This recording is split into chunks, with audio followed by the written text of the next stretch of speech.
So, the thing that concerned me was healthcare workers and Ebola. And you're going to hear about the clinical features and the epidemiology. There's a program out the front. If you didn't pick it up, you can pick it up later. So it's well known that healthcare workers are at risk of increased risk for viral hemorrhagic fevers like Marburg and Ebola. The estimates from the literature is about 9.3% of cases in any outbreak of Ebola or Marburg is in healthcare workers. There's been a couple of lab accidents that have been quite well studied, and these were needle stick injuries of lab workers who were working with Zaire Ebola virus, and they describe in quite detail the protocols that they followed, and they're really worth reading those two papers, and neither of those lab workers became infected. So what about healthcare workers using personal protective equipment or PPE? Now I'm aware there's a wide range of people, some who are health experts and some who aren't. So please put up your hand if something's unclear, and I'll explain it further. So in this current West African outbreak, from the publicly available data, 5 to 10% are healthcare workers, but we also know that the proportion of healthcare workers per capita is extremely low. You know, countries like Sierra Leone and Liberia have only have under 200 doctors, or before the outbreak there were under 200, 100 and something doctors in Sierra Leone for the whole country. And of course many of them have died from Ebola. So when you're working out rates of healthcare worker deaths, you've got to bear in mind how many healthcare workers there are in the country, so that can skew your estimate. Now, interestingly, in Nigeria, more than half of all the cases were healthcare workers. So there was the index case, Patrick Sawyer, and there were 20 cases that arose from that case. Most of those were direct secondary cases from Patrick Sawyer. There were a couple that were tertiary cases, which means that's an extraordinary high R0 for Ebola in Nigeria in that outbreak. There's something very puzzling to me. The R0 has been estimated by a number of people. There's about 6 different publications out, and they've all come up with estimates that are consistently around 2, which means for one case of Ebola, there are 2 secondary cases. One person infects 2 people on average. But in Nigeria, there were, maybe the R0 was 18 or 19. So what went on there? There's also, there is information on some healthcare workers who became infected, but for the vast majority, there's no information. Even the general surveillance data is very poor, and we don't have a good handle on some of the detailed risk factor exposures. So the healthcare workers here along the top there are people who have died of Ebola. The first is Sheikh Humar Khan from Sierra Leone. He was the leading viral hemorrhagic fever expert in Sierra Leone. He was expert in Lassa fever. He knew how to treat viral hemorrhagic fevers. He used PPE. This was a senior experienced clinician. There was no shortage of access to PPE for him. So why did he get Ebola? And next to him is Mabalu Foni, who was the head nurse of the Lassa fever ward in Kenema Hospital. So she too got Ebola, an experienced healthcare worker who had been treating viral hemorrhagic fever for her whole career. Next to her is Stella Adedevo, who was the doctor in Nigeria who was credited with containing the epidemic because she didn't allow Patrick Sawyer to leave the hospital, the First Consultants Hospital. He had wanted to go to a meeting and was quite insistent. There were government officials calling saying he needed to go to this meeting, and she stuck firm and said no, he can't leave, and that action is thought to have prevented a bigger epidemic occurring in Nigeria. I've looked everywhere to see what exposure risk factors she's had on what's available in the internet, and I found one article saying she picked up the IV bag of Patrick Sawyer. I'm not sure if the journalist there got confused with Ada Igono, who's down the bottom with the pink background, but that's all I could find on what exposure she had. Although they didn't pick up the diagnosis for 3 days. They thought he had malaria. He did have malaria, actually. He had malaria and Ebola. But he didn't respond to the Ebola treatment, and then they decided to test him for Ebola. And then on the next 2 lines are healthcare workers who've survived to tell their tale and explain what their risk factors were. Senga Omyonga also can't understand where he got infected. There's a good article in Science magazine which talks about the risk factors that these healthcare workers had, and he used PPE. Amber Vinson, of course, in the US, was the second nurse in Texas to get infected, and she too followed recommended PPE guidelines. Teresa Romero with the dog that was euthanized. Also in Spain, followed the recommended PPE. It was an expected transfer of someone who they knew had Ebola coming, so it wasn't like she was exposed unintentionally. Nina Pham down the bottom, again, the first nurse in the US, the first case of indigenous transmission of Ebola in the US. No known risk factor, she was using PPE, and authorities were quick to blame the nurses, saying they were making mistakes with the doffing, but there's actually no proof that that was the reason. And you've got to have a more systematic approach to figuring out why these healthcare workers are getting infected. Ada Igono was at the First Consultants Hospital where Patrick Sawyer was treated in Nigeria, and she has written a very, very detailed account of her experience and surviving Ebola. It's also a really good read because it explains how rigorous their procedures were and how methodical they were in terms of infection control and containing the epidemic. But her only direct contact was to pick up the IV bag of Patrick Sawyer. She walked into his room, the bag was on the bed, she picked it up and hung it up on the drip stand. That was her only contact. Kent Brantley as well, he is convinced that he did not get Ebola in the Ebola treatment unit because he knows that he was wearing full PPE and he was protected. He thinks he got infected somewhere else. He's guessing maybe the emergency department. And Nancy Rippol the same. She actually wasn't providing clinical care. She was assisting with the posing and the buddy system for the other healthcare workers. But she too was wearing PPE. Okay, so this is really puzzling to me. From what we know about Ebola from the past, a healthcare worker who's treating a known case of Ebola and wears PPE shouldn't be getting infected. So, in terms of being an occupational health risk for healthcare workers, we know that the lab workers in those two documented instances didn't get infected, so they actually had, needle stick injury. And yet we've got these healthcare workers using PPE following guidelines for getting infected. So there's, to me, I've racked my brain, there's three possible reasons. One, they're lapsing in the protocol, so they are making mistakes with the donning and doffing, they're contaminating themselves somehow. Mary Louise and some of our colleagues will go through that with you a bit later. Secondly, you've got to ask, are the protocols inadequate?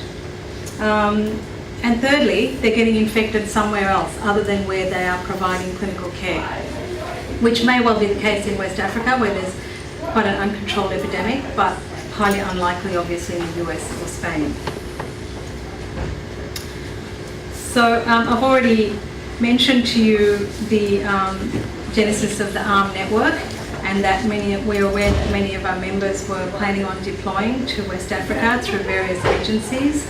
Some are clinicians, some are non-clinicians, and they have varying expertise in infection control.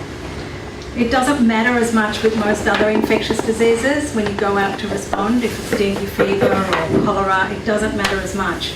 But it matters for Ebola because the case fatality is so high, 50 to 90%. This is, the most lethal virus that we know. So any bit of extra knowledge you can gain could be helpful.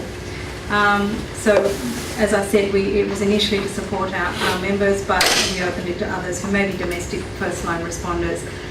And I know we've got people from different agencies. I was looking at the photograph when the first nurse got infected in the US in Dallas, and there were police everywhere. All over the streets it was the police who were responding. So, there are many first-line responders, paramedics as well. And I don't think we're going into much detail about paramedics, but there's a lot of things to consider in terms of the ambulance being a small, confined space where the healthcare worker is very close to the patient. So this is obviously free of charge and supported by ARM. It's intended as an educational resource just to give additional infection control information above the routine training provided by the deploying agencies. We've asked you to sign a disclaimer that you understand this is just a voluntary educational resource for you. And I'll just briefly go over infection transmission and then later I'll talk about respiratory protection. So infection transmission needs to be thought about as the agent or the reservoir, which in the case of Ebola might be fruit bats or chimpanzees. We need to think about the host, the human being in this case, and the modes of transmission, how it goes through those, the agent and the host. There's basically two modes of transmission, direct and indirect. So direct transmission means there's immediate transfer of the agent from the host or the reservoir to an appropriate portal of entry, such as through kissing, intercourse, ingestion, airborne droplets, a short distance from the host or the reservoir. And then there's indirect transmission, which is usually through a vehicle or a vector, or can be airborne as well, where it doesn't go directly to the host, but through another Excuse me, Rayna. vehicle. You're saying it's airborne? No, I'm talking about general principles of infection control. Oh, okay. Yeah. So routes of transmission can be person to person, vector to person, soil, water or food to person. And in terms of, we're interested here in person-to-person transmission. I think the epidemiology of Ebola in West Africa is very clear that it's not being transmitted by numerous sporadic events from animal to human, even though it is a zoonotic disease. This is being spread, from human to human. So the human-to-human modes of transmission are respiratory, which can be droplet, aerosol or airborne. Fomite or direct contact, so touching surfaces and then touching yourself. Bloodborne, such as HIV, hepatitis C. The fecal-oral route, infections like hepatitis A. Sexual transmission and vertical transmission, which is mother to baby. This is just the diagram. Now we're just zooming in on respiratory transmission. There's a picture of a sneeze, and you've got, the traditional thinking is you've got large droplets, medium-sized droplets, and then the smallest droplets, and that the smaller droplets travel very far. The largest droplets do not travel very far. They settle quickly. They're heavier, and then might have intermediate droplets that settle a bit further. And I'll get back to that later. So this whole idea of contact, droplet and airborne is an artificial paradigm that has driven hospital infection control practice for more than 60 years. There's a great article by Professor Lisa Grosso that I would recommend you read. The link is down there and you can access the slides after this. So that is based on the belief that only large droplets are emitted close to the patients and that smaller droplet nuclei are at a greater distance. And it's based on experiments that were very groundbreaking at the time from aerobiologists in the 1940s and 50s. But the equipment that they had at the time was nowhere near as sophisticated as the equipment we have now. So they weren't able to measure at a fine detail. And there's newer research that shows that you get both small and large droplets present close to the patient. So there's the dogma of infectious transmission versus clinical complexity, and almost every pathogen you can think of has a predominant mode of transmission. We recognise that the predominant mode of transmission for Ebola is direct contact with blood and bodily fluids, contaminated needles, etc. But transmission for pathogens is rarely just by one mode. And experimental data done in the lab in glass boxes doesn't account for complexities in the clinical setting or inter-host variations. For example, influenza has always been thought of as predominantly droplet spread.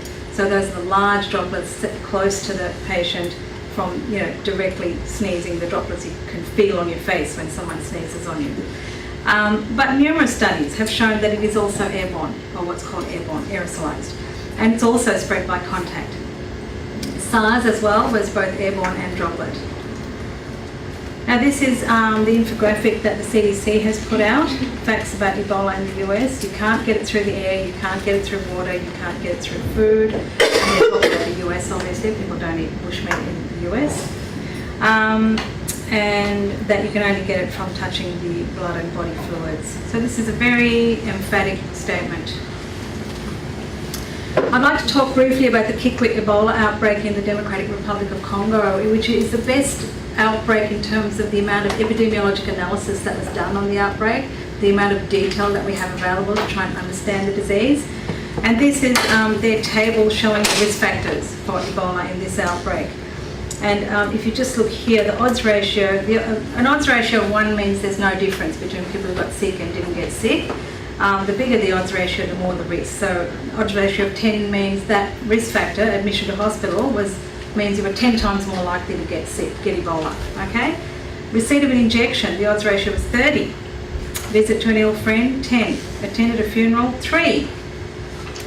Prepared a cadaver for burial, 13.